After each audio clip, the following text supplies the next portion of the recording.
Hey, good morning all. It's February 3rd, 2020, and I thought I'd give you an update on the geraniums that I planted. If you remember in my last video, I showed you some white geraniums I ordered online. They arrived, I planted them, and now we're about a week later. I also planted just randomly a package of, I believe they were dianthus. I think so. Anyway, I just kind of sprinkled them in there because they were really, really tiny seeds. And I just wanted to see what they would do. It was more like an experiment. And then I could compare the germination rate of one seed against another. So far on the geraniums, not really finding what I'd hoped for. So this is my cell pack with the first 6, and those 3 were planted as geranium.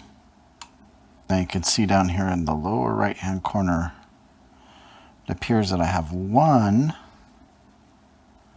that's attempting to do something, but the rest, unfortunately, and I've even used my glasses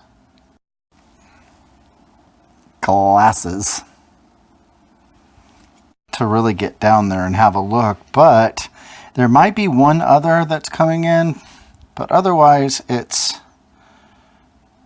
not, that doesn't really help you. Not looking favorable, but if you look back here, just the seeds I experimented with, tossing them in, they're just growing like crazy. They've germinated and they're taking off in the same bag, same plastic bag, same container. So what I'm going to do is I'm going to pull these guys out and I'm going to move them off into their own little pots and see what they do. So in my indoor garden, that's kind of taking over my workspace, I've also accumulated some containers in my hand. These are applesauce containers. And what I'm going to do with these, and the reason I like the clear idea, is because since I'm so new to plants, I want to see what's happening with the roots. So I like the idea of clear containers. I'm going to go ahead and poke some holes in the bottom of the containers for drainage.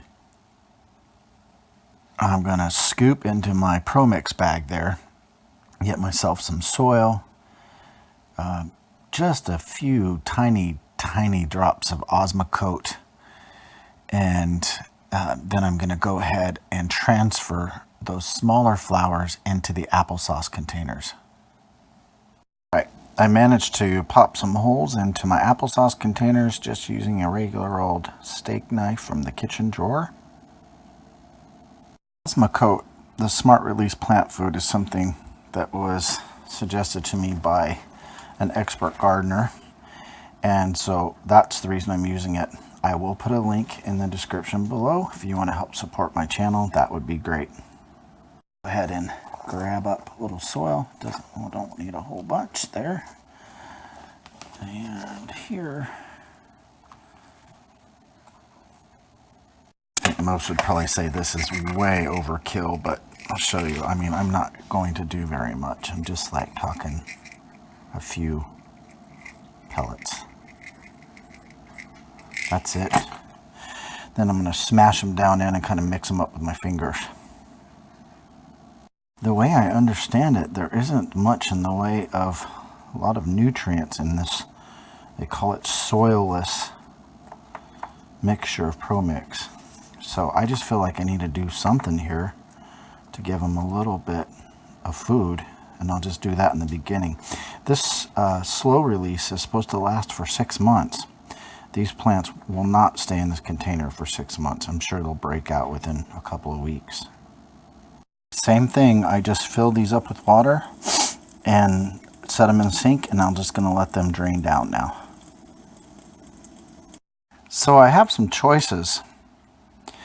I'm figuring I could either take a spoon, scoop down in there, just scoop them out and move them over, or I could actually take the cell pack, cut around it, cut the bottom out, and place them in so I don't disturb the structure. But I didn't really think that one through because these little applesauce containers won't really accommodate that idea. So I decided to just scoop out a little dirt, set it over there. You can still see one of the beads of my Osmocote. So I'm just set that over there, and then I'm going to take the plant looks like this spoon would be a little too big, so we'll get a teaspoon. It's so weird. Do you see the fuzz all over the bottom of these seedlings? I keep getting that, and I'm not sure if that's from stuff that's settled, but how could it? I was thinking it was stuff that was in the air, settled onto the plant. The plants grew up, and now you're seeing it. But I don't see how that's possible, because they've been in a closed bag. Anyway, those keep showing up on different soils. All right, it looks like this spoon will fit, so I'm just going to go ahead and poke down in. I'm going to get deep. I'm trying to do this one hand, you also. Go easy on me here. We'll do the best we can. And now I'm gently prying back. Okay, I did in fact need a second hand there with that, so I had to pause it for a moment. I'm out. Now let's have a look at the bottom. Okay, nothing to really witness on the bottom. So let's go ahead and get these transplanted. Okay, got the spoon ready to go in. Now we're just going to gently set them down. Straighten them up. Back out slow. And looks like we're successful. Okay, now I want to take my soil that was over here, especially with the Osmocote in it, and I'm going to just drop it right in. I don't want to disturb these guys too much. The way I understand it, these are very fragile in the beginning, and they don't want to be disturbed too much. Let's take a little bit there. I see another piece of Osmocote over here. I'm telling you, I have no idea if I'm being crazy about this, but a little piece of food in there. We'll see if that helps them out. I'm not going to press down too hard. Just want to kind of... There, I think that'll do it. Alright, y'all. So we have 2 of them planted. And for the third cell, this one here, I'm going to go ahead and leave it for experimentational purposes. You can see right there, there's a little guy trying to grow, and it's really funny. He must have just fallen off the stick or whatever it was I was using to poke these guys into the ground, but he landed over here. So we'll follow along and see how he does. All right, now my tray is going to go back on top of my workstation in that plastic bag. Okay, she's all back. There's a little bit of a hole in the plastic bag there for some ventilation if they need that. Over here I've been saving some junk from packages I get from Amazon. Thinking I'm going to cut some of this plastic and put over the tops so that we can repurpose this. No, you guys think I'm crazy, right? It's here, might as well use it. Hey, how about I use that thing to help with some of my close-up shots? Alright, there. So these are little airspace poly air bags. And store drop off. Okay, so it looks like recycled. They're for recycle. And I'm just going to cut. See if they tear. Okay. And then I'm just going to cut on the bottom. The air's gone now. And then the idea, we'll see if this is wide enough. Looks like it's not right off the bat. So how about I use the seam? I'll start a little cut there. And then I can just tear. Does that work? Seems like it wants to. Okay. And then I'll just lay this on top.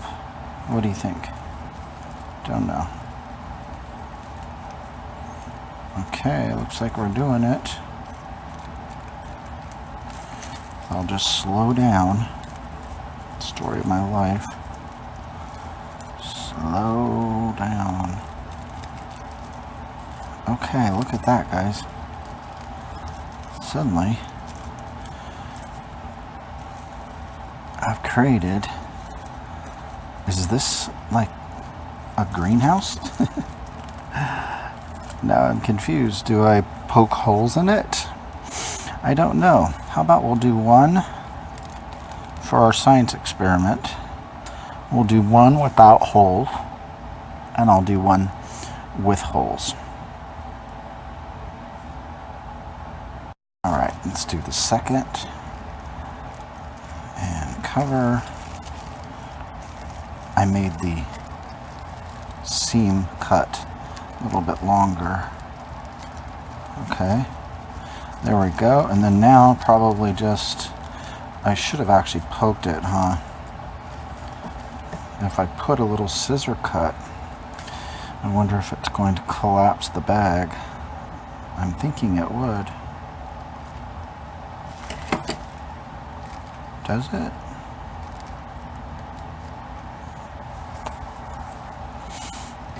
I don't even know if that would be enough air technically to qualify as a ventilation. Little cut there.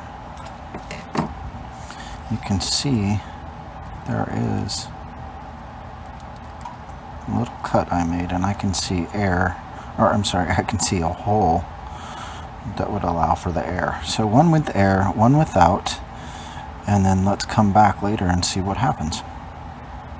I once started, and this area had a freezer. My roommate had a freezer sitting there. She agreed to move that for me. Since I'll be renting a room this winter, I wanted to have a workspace. Well, I honestly had no intention, you all, it would turn into this. Look at this. It's gotten a little out of control. You see, those are grow lights over there. That one plant got me started. I stuck a potato in a small bucket like that. Or actually, no, I stuck it into another bucket. That's right. Then I moved it. After I bought a nice pot. That's actually a pot within a pot. Anyway, different story. That's what got me started. Let's move in on that. Can you all see how huge that is? Look down below. What I did later on is I came in, all that, well, it looks like undergrowth. Those are extra potatoes. So this is an experiment. That first plant should start to die off now, and the other ones are coming in about halfway behind. So, you know, I kind of did this wrong, but I want to see what happens. And that plant back there is a geranium I saved. And then, of course, I already showed you the potatoes.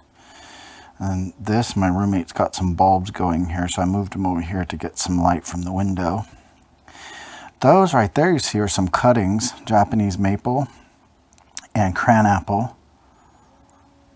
Got those from the lady next door who said I could take some hardwood cuttings to try. This is another potato pot. And the idea on this, guys, I think is pretty neat. I'm testing out an idea to have potatoes all year round by having containers in your house that would be on a shelf with grow lights. And the idea is you would take this down when it's done, dump it into a cardboard box, take out your potatoes. Should be equivalent to about 1 bag of potatoes that you'd get from the store. Then you take the soil, put it back in, put a new potato, and then start the process over. And so the idea is you'd have potatoes rotating back and forth, or round and round, I mean, so that you're always in potatoes. No pests, no weeds, no nothing, all indoors. Well, what do you think of that idea? Crab apple. And then over here in my messy desk, if you'll look back there, you'll see those are some more cuttings I took from a Japanese maple. Whoops, lighting there is probably what's wrong. Japanese maples are there. Over here is a plant I thought had died, and I saved it. Back there is a couple Japanese maple. And then back behind my computer, that's a jade plant and a friendship plant, or I forget. Anyway, I'm giving those a try for life. Final update is I still have the 1,000 seeds that came in for the Japanese maples. Those are in the fridge. I have 40, and the guy wrote on the package 40 plus 8, I think, because he was 2 weeks late in getting me the shipment. There's 48 hardwood cuttings of Japanese maple. Those are ready whenever I'm ready. I've ordered, or hopefully today, I will have completed an order for hydrangea PG. If you want to look up what a picture of that looks like, it can be either a tree or a shrub. But since I'm going to get into growing hydrangeas and all of the different varieties of hydrangeas, as many as I can get my hands on, this will be a nice little addition. So that's it for now. The next step is going to be for me, and I'm researching a grower's rack that I can keep here indoors for my Japanese maples so that they can grow from seed indoor in grow lights and in a controlled environment. This is the root stock of my life, basically.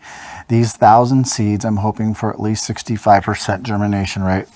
650 trees is what that would work out to be. Figure some die off. I'm a novice. Now let's take that down to maybe 500, maybe even 400. I don't know what it's going to be. But I want to give them the best chance at life because I am new. I'm going to control the environment a little bit. The idea then is that after they stay with me indoors, once they get to, looking like they're going to be strong enough, I'll set them outside for the summer, give them good shade, watering system. Then they come back in, or depending on what size they are, if they're going to look like they're going to make it, then I'll let them go through the winter and go dormant outside. So that's the idea. Anyway, we'll see how it all turns out. Just thought I would check in with you all and let you know how it's going. I hope that you've got something started. Maybe you stuck your first potato into a little pot. Like I said, even if you don't want to do it because you don't want the guys making fun of you or whatever, just tell them it's a project for your kid. Your wife is doing this stupid project. Make up an excuse, but stick a little potato in a bucket and watch what happens. All right, I'll see you guys later.